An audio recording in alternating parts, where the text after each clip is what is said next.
क्या हमें इस बात की निश्चितता है कि परमेश्वर के साथ कोई बात असंभव नहीं है? Nothing is impossible with God. यदि परमेश्वर हमारे साथ है तो जिंदगी की हर परिस्थिति का सामना हम कर सकते हैं।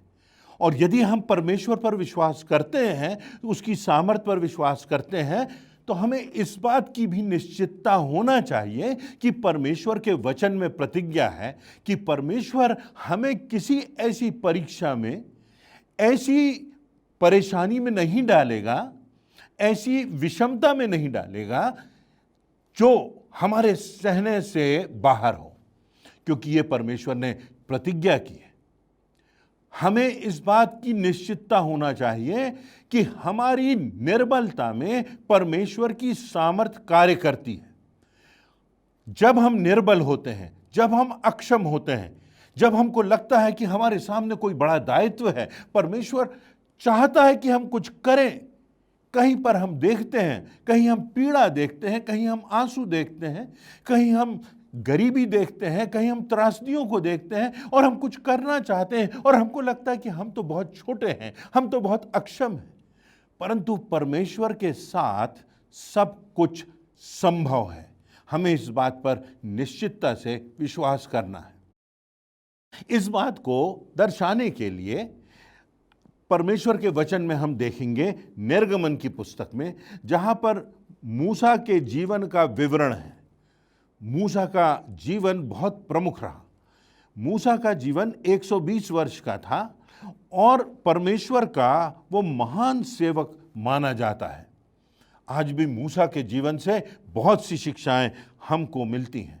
निर्गमन की पुस्तक उसके 3 अध्याय की पहली से लेकर के 14वीं आयतों में वर्णन है कि मूसा अपनी जिंदगी के दूसरे भाग में था और इस भाग में जबकि एक अंधकार का समय था, एक कठिनाई का समय था, एक निराशा का समय था, मूसा छुपा हुआ था और लिखा हुआ है कि मूसा अपने ससुर की भेड़ और बकरियां चरा रहा था।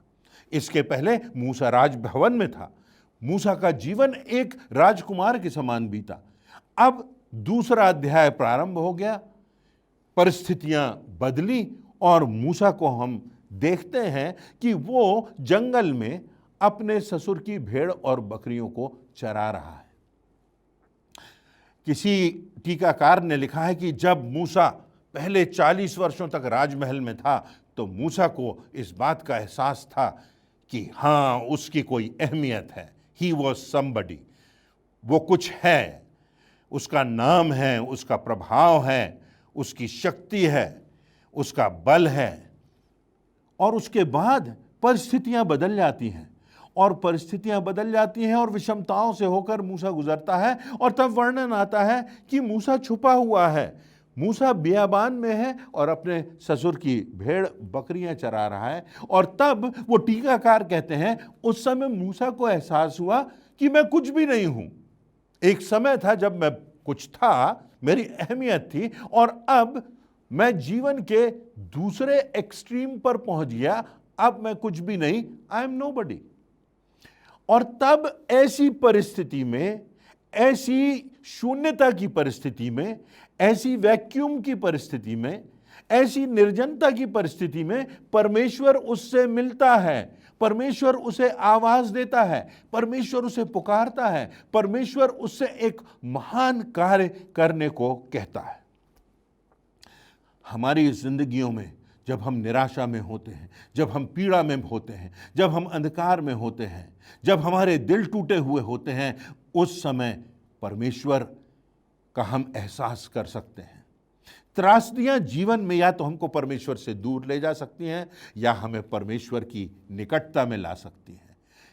और परमेश्वर वहां पर मूसा को पुकारता है और इन आयतों में 3 अध्याय की पहली से 14वीं आयतों में लिखा हुआ है कि परमेश्वर मूसा से कहता है, मूसा देख उन इस्राएलियों की ओर, मैंने उन इस्राएलियों पर अपनी दृष्टि की है और जिस पीड़ा में वो हैं, जिस बंधुआई में हैं, मिस्रियों की गुलामी में हैं, मैंने उनके चिल्लाहट को सुना है, मैंने उनके कराहने को सुना है, मैंने उनकी पीड़ा पर चित्त लगाया है, मैंने उनके दुख को निश्चय देखा है, और इसलिए अब मैं उतर आया हूं और अब मैं तुझे आदेश देता हूं कि तू जा, फिरौन के पास जा और उन इस्राएलियों को, मेरी प्रजा के लोगों को उस परतंत्रता से छुड़ा।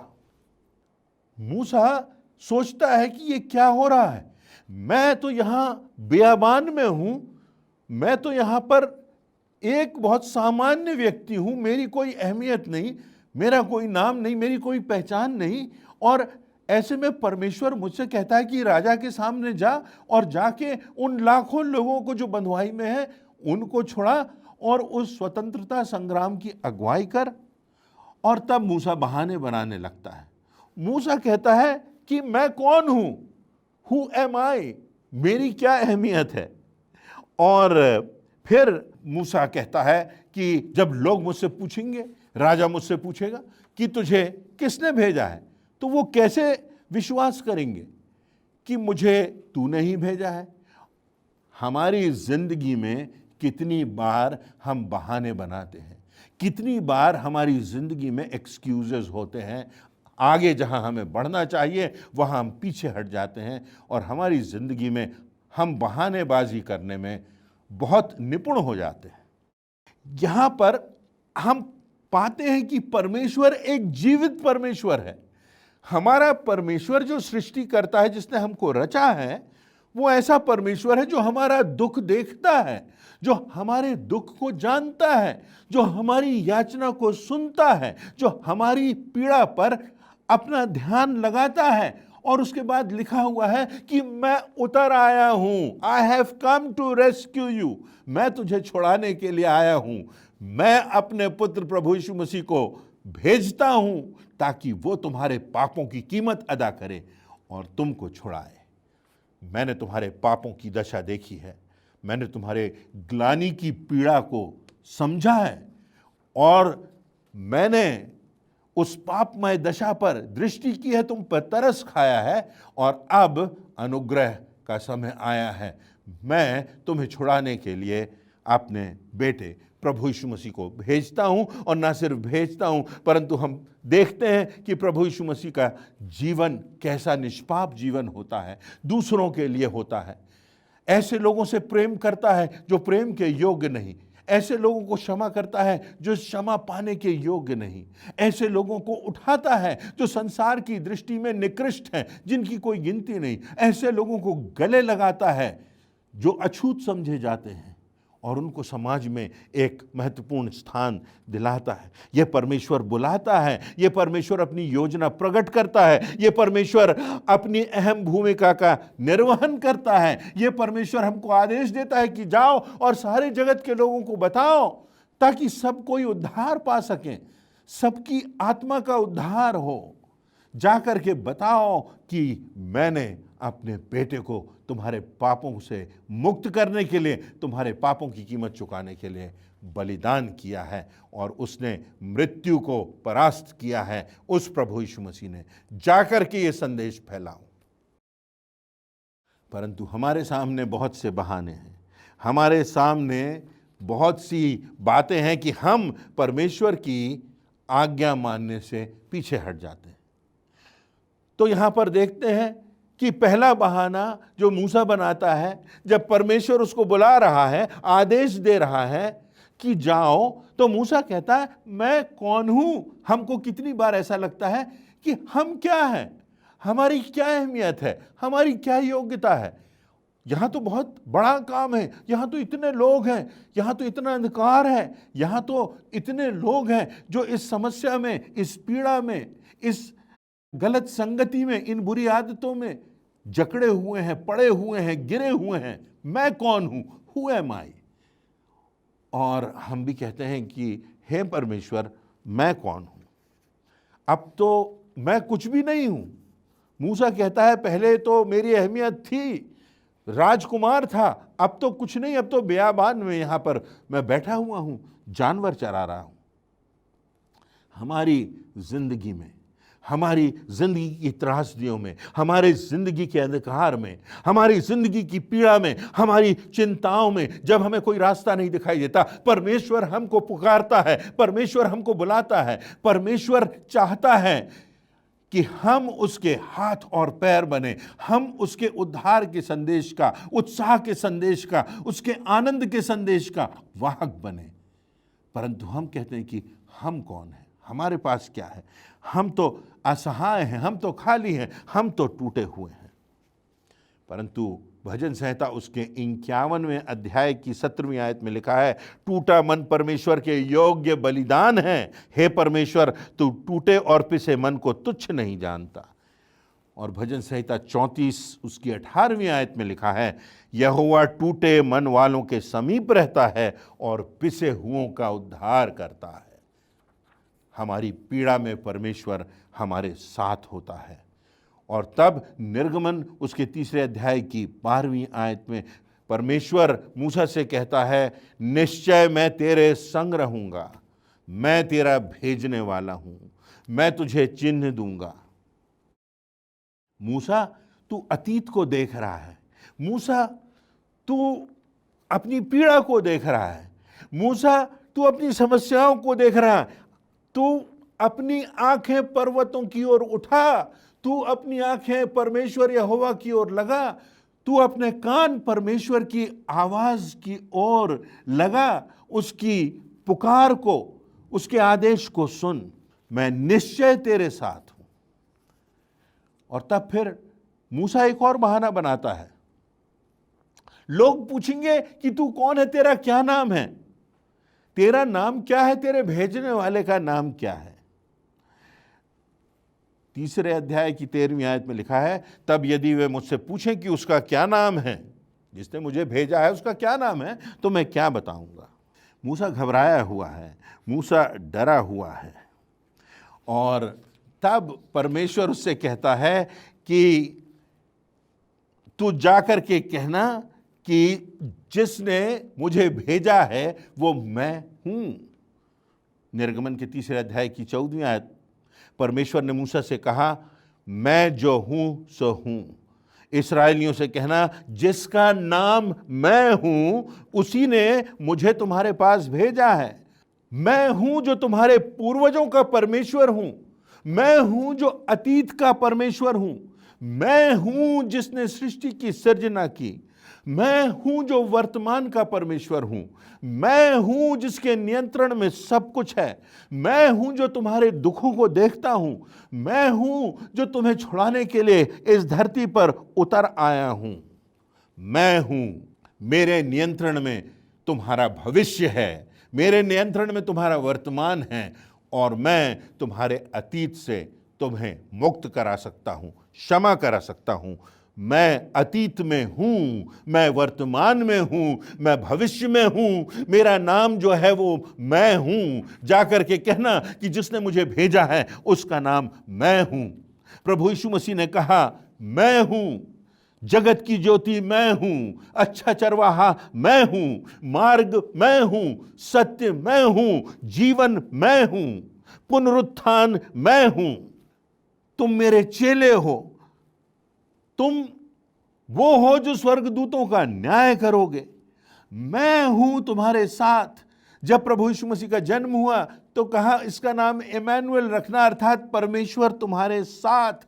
वो परमेश्वर का प्रतिरूप, वो परमेश्वर का परमेश्वरत्व, वो परमेश्वर का व्यक्तित्वीकरण प्रभु यीशु मसीह मेरे और आपके साथ है। प्रभु यीशु मसीह जब कहता है कि जाओ और जाके सारे जगत को चेला बनाओ और उन्हें पिता, पुत्र और पवित्र आत्मा के नाम से बपतिस्मा दो और उन्हें वे सारी बातें मानना सिखाओ जो मैंने तुम्हें सिखाई हैं, और देखो जगत के अंत तक मैं हूं, मैं तुम्हारे साथ हूं।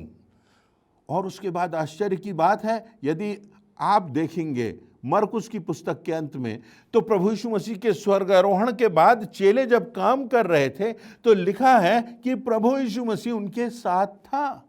आज भी प्रभु हमारे साथ है। उसकी शक्ति, उसकी सामर्थ, उसकी उपस्थिति हमारे साथ है, क्योंकि वो कहता है मैं हूं, मैं अतीत में हूं, मैं वर्तमान में हूं, मैं भविष्य में हूं। मैं अल्फा हूं, मैं ओमेगा हूं, मैं हूं। यहां कोई बहानेबाजी नहीं चलेगी। और तब एक और बहाना मूसा बनाता है। मूसा कहता है वे मेरी प्रतीति ना करेंगे, मेरी नहीं सुनेंगे, वे कहेंगे कि नहीं, यहोवा ने तुझे दर्शन नहीं दिया। वे कैसे मानेंगे कि तूने मुझे दर्शन देकर के भेजा है? तब परमेश्वर कहता है मैं तुम्हें 3 चिन्ह दूंगा। लाठी जो सर्प बन जाएगी और फिर से लाठी बन जाएगी। और यदि निर्गमन के 4 अध्याय को आप देखेंगे तो यहां पर उस आश्चर्य कर्म को का वर्णन आपको मिलेगा। एक और आश्चर्य कर्म, उसका हाथ कुछ क्षणों के लिए कोढ़ से भर गया, कुछ समय में ही शुद्ध हो गया। और तीसरा आश्चर्य कर्म कि नील नदी का पानी तो भूमि पर डालना और नील नदी का सारा पानी लोहू बन जाएगा। मैं हूं, मैं तेरे साथ हूं, मेरी सामर्थ तेरे साथ है। तू जा और तू उस महान स्वतंत्रता संग्राम की अगुवाई कर। तू जा और तू राजा के सामने खड़ा हो और तू कह मेरी प्रजा के लोगों को जाने दो। आज प्रभु यीशु मसीह हमसे कहता है जाओ और जाकर के जगत को बताओ कि एक उद्धार करता है जो आज भी तुम्हारी बाट जोहता है, अपने पापों से मुक्त करने के लिए, तुमको आजादी देने के लिए, अनंत जीवन देने के लिए, परिपूर्णता का जीवन देने के लिए, मृत्यु को समाप्त करने के लिए, मृत्यु के डंक को कुचलने के लिए प्रभु यीशु मसीह हमारे साथ है और हमारे साथ रहेगा। परमेश्वर आज भी हमें चिन्ह देता है। प्रभु यीशु मसीह कहता है कि लोग इससे जानेंगे कि तुम मेरे चेले हो यदि तुम एक दूसरे के साथ प्रेम रखोगे। जैसा प्रभु ने हमसे प्रेम किया वैसा हम प्रेम रखेंगे तो हम उसके चेले कहलाएंगे। और ये प्रेम जो है, ऐसा प्रेम जो दुश्मनों से प्रेम किया जाए, वो प्रेम मेरा चिन्ह होगा, एक आश्चर्य कर्म के समान होगा। मैं सत्य हूं, तुम सत्य को जानोगे और सत्य तुम्हें स्वतंत्र करेगा, सब प्रकार के अंधविश्वास से मुक्त करेगा, सब प्रकार की गलत मान्यताओं से, अंधविश्वासों से, सब प्रकार की कुरीतियों से, सब प्रकार की झूठी और अंधकार से भरी हुई परंपराओं से तुम्हें मुक्त करेगा। तुम सत्य को जानोगे और सत्य तुम्हें स्वतंत्र करेगा। और पवित्रता का चिन्ह कि तुम इस संसार में तो हो पर इस संसार के नहीं हो, इसलिए पवित्र बनो। तुम्हारे मनों में पवित्रता हो, तुम्हारे होठों पर पवित्रता हो, तुम्हारे शरीर में पवित्रता हो, तुम्हारे संबंधों में पवित्रता हो, तुम्हारी मानसिकता में पवित्रता हो, तुम्हारे सोच में पवित्रता हो। ये पवित्रता कहाँ से आएगी? जब हमारा परिवर्तन भीतर से होगा, जो केवल प्रभु यीशु मसीह की सामर्थ कर सकती है कि हमें भीतर से बदल सकती है संपूर्णता से। अभी भी मूसा के बहाने खत्म नहीं हुए थे, अभी भी एक बहाना बाकी था। निर्गमन के 4 अध्याय और उसकी 10वीं आयत में मूसा यहोवा से कहता है, हे प्रभु, मैं बोलने में निपुण नहीं, ना तो पहले था, मैं तो मुंह और जीभ का भद्दा हूं। मैं बोलने में निपुण नहीं हूं, ना पहले था ना अभी हूं, भद्दा हूं। शायद आज की भाषा में यदि बोलता, मेरा अर्थ है तो कहता शायद मैं तुतलाता हूं, मेरे तो शारीरिक कमजोरी प्रकट होती है मेरे बोलने में। परमेश्वर कहता है कि तुम्हारी शारीरिक कमजोरी से बढ़कर मेरी सामर्थ है। ना उम्र की बात है, ना अयोग्यता की बात है। मैं तो कभी बाइबल कॉलेज नहीं गया, कैसे गवाही दूंगा, कैसे शिक्षा दूंगा? बहानेबाजी करना तो बहुत आसान है, बहाने बनाने में तो मनुष्य बहुत निपुण हो गया है।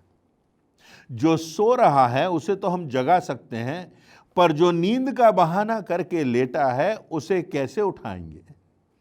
40 साल बियाबान में मूसा रहा और ये सारे बहाने मूसा के पास थे। और तब परमेश्वर निर्गमन उसके 4 अध्याय की 11वीं आयत में यहोवा ने उससे कहा, मनुष्य का मुंह किसने बनाया है? मनुष्य को गूंगा व बहरा व देखने वाला व अंधा मुझ यहोवा को छोड़ कौन बनाता है?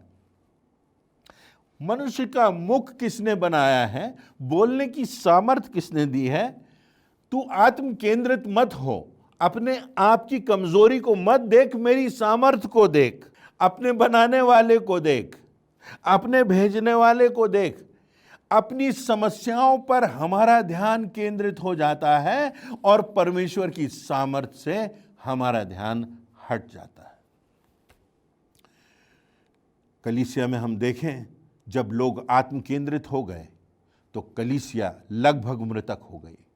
परंतु जब सताव आया और लोग जागृत हुए और उन्होंने अपनी समस्याओं और अपने सताव और अपनी पीड़ा से अपना ध्यान उठाकर परमेश्वर यहोवा की दुहाई दी, उससे प्रार्थना की, उसकी ओर अपने आंखों को उठाया और उससे कहा, परमेश्वर तू उस आग को बरसा दे, परमेश्वर तू उस पवित्र आत्मा को भेज, परमेश्वर तू महान कार्य कर, परमेश्वर मेरी अयोग्यता में, मेरी निर्बलता में तेरी सामर्थ, तेरी शक्ति, तेरा तेज, तेरा ओजस्व प्रकट हो सके।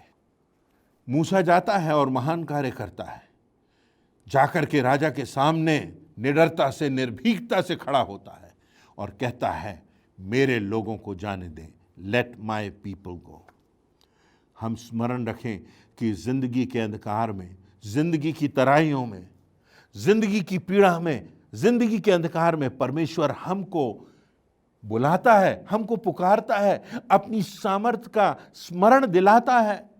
क्या हमारा ध्यान केवल हमारी पीड़ा पर, हमारी कमजोरी पर, हमारी नाकामयाबी पर, हमारे अतीत पर केंद्रित है, या हम भविष्य की ओर देख रहे हैं, परमेश्वर की बुलाहट की ओर देख रहे हैं, उसकी सामर्थ की ओर देख रहे हैं और हम कह रहे हैं, मैं अपनी आंखें पर्वतों की ओर लगाता हूं, मुझे सहायता वहां से मिलेगी, मुझे तो सहायता उससे मिलती है जो आकाश और पृथ्वी का करता है।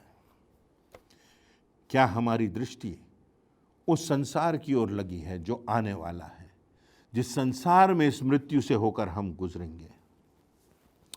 क्या हमारी दृष्टि परमेश्वर की सामर्थ पर लगी है या हमारी दृष्टि अपनी निर्बलता पर लगी है?